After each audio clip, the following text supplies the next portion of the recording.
نضطر نوقفها. الله، امال احنا بقى كنا بندرس المشروع الكبير ده ليه؟ احنا كنا بندرس المشروع عشان نقرر ندخل فيه ولا لا، والا ما كانش فيه داعي للدراسه وكنا ابتدينا فيه على طول. على كل حال انا عندي اقتراح تاني. ايه هو؟ نظمي بيه ابو كاميليا مستعد يدخل معنا شريك. راجية، انا ما احبش الشركاء، وما احبش اخد سلفيات من البنوك، وما احبش اقف على ارض انا مش واثق منها كويس. ما تحبش وما تحبش وما تحبش، على كيفك يا محمود. جبت الورقة؟ ايوه اهي، اسمها كراسة المواصفات. يا اخويا ورقة كراسة مش مهم. مش مهم ازاي؟ ما هم مسمينها كراسة علشان ياخدوا فيها 5 جنيه. زي بعضه زي بعضه.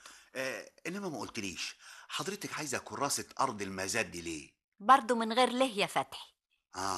تكونيش عايزاها للذكرى؟ انا هتجنن برضو علشان المشروع. مش مسألة مشروع يا كاميليا، انا حاسة ان الست نعمة هانم هي اللي ورا الموضوع ده. لا يا شيخة مش معقول. ليه بقى مش معقول يا ستي؟ لدرجة انها تضره؟ طبعا، مش بياخد رأيها وهي جاهلة، ما تضروش ازاي بقى؟ وهو معقولة محمود هيسمع كلامها في مشروع زي ده؟ ليه لا؟ لا ما افتكرش يا راجل، ده انا متهيألي انه مش ممكن يتكلم معاها في حاجات زي دي خالص، لانه عارف انها فلاحة، ودي هتفهم ايه دي كمان. كريم. ايوه محمود بيه. من فضلك تجهز لي شيك مقبول الدفع كضمان باسم شركة الأراضي وبياناته ايه. حاضر. الله، حضرتك هتدخل مزاد ولا ايه؟ ان شاء الله، في أرض جنب المزرعة بنفكر نشتريها. ست نعمت، ست نعمت، فيه ايه يا فتحي؟ 6 اقفاص عنب بندور عليهم مش لاقيينهم. يعني ايه؟ يعني راحوا ازاي؟ مش عارف يا ست نعمت. مش عارف ده ايه؟ اختفوا؟ عفريت جه شالهم؟ هي العفاريت بتشيل حاجة يا ست نعمت؟ ما عفريت الا بني ادم. يعني بني ادم سرقهم؟ هو كده. مين ده بقى؟ ما هو انا مانيش عارف، مفيش حد غريب دخل هنا. يعني ايه؟ تقب وتغطس وتعرف لي الاقفاص دي راحت فين؟ انا كنت عددهم امبارح ومحضرهم للنقل، لقيتهم ناقصين. اسمع يا فتحي، انا الكلام المايل ده ما يعجبنيش. ان الاقفاص دي معرفتش قرارها فين انا هخصمهم عليك. وانا مالي يا ست نعمت؟ امال مين اللي ماله؟ دي اموال ناس واجب المحافظه عليها. اخ لو اعرفوا ابن الابلسه دي كنت رحت فيه في 60 داهيه. يا خالتي، خالتي نعمة. ايوه يا خليل. هو محمود بيه موجود؟ مين اللي عايزه؟ اخت حضرته قالت لي اطلع شوفه. هي فين؟ اهي جايه اهي. اهلا يا راجيه، اتفضلي. اهلا. محمود موجود؟ ايوه موجود. اصلي مش لاقي عربيته بره. تلاقيه راكنها ورا في الضله. تعالي اتفضلي اتفضلي. افرضي يعني انه مش موجود، ما احنا نسد. اتفضلي، يا اهلا بيكي، يا اهلا. جايه تقضي بقى معانا اليوم؟ لا، انا عايزه محمود في شغل. يا اهلا. محمود، راجيه جت. اهلا يا راجية، تعالي. ده ايه المفاجأة الهايلة دي؟ محمود، ممكن اتكلم معاك على انفراد؟ نعمة مش غريبة يا راجية. في ايه يا راجية؟ صحيح اللي سمعته ده يا محمود؟ سمعتي ايه؟ صحيح هتشتري ارض؟ طيب وفيها ايه؟ فيها ايه يعني ايه يا محمود؟ بقى في الوقت اللي رفضت تبني فيه عمارة مكسبها مضمون 100%، هترمي فلوسك في ارض صحراوية ما تسويش تعريفة وتقول لي كمان فيها ايه؟ اولا يا راجية، مفيش علاقة بين رفض لمشروع العمارة وشراء الارض. ازاي بقى يا محمود؟ زي الناس يا راجية، كده ولا كده كنت هرفض مشروع العمارة، لان انا راجل عايز اقف على ارض ثابتة في كل مشاريعي، مش عايز شغل النصب. مش معقول يكون موقفي المالي ما يتحملش مشروع زي ده واقحم نفسي فيه واعتمد على الحداقة والفهلوة.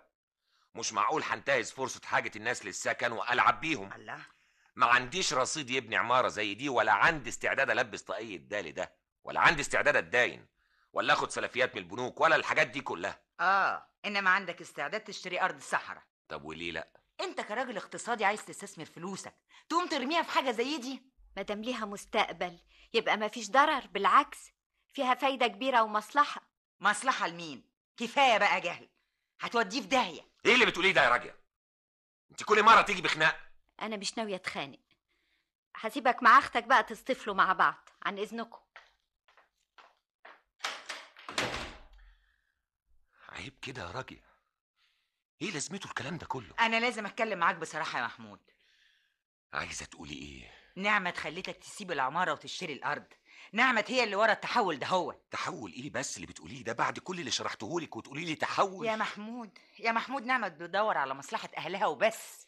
ايه مصلحة اهلها في كده؟ عايزة تشغلهم، تلاقي لهم وصية مفتوحة.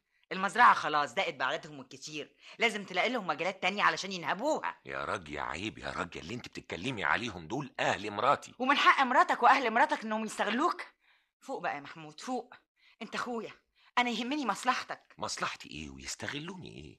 فين الاستغلال اللي بتقولي عليه ده؟ الله، لما تجيب أهلها ويقعدوا هنا مش استغلال؟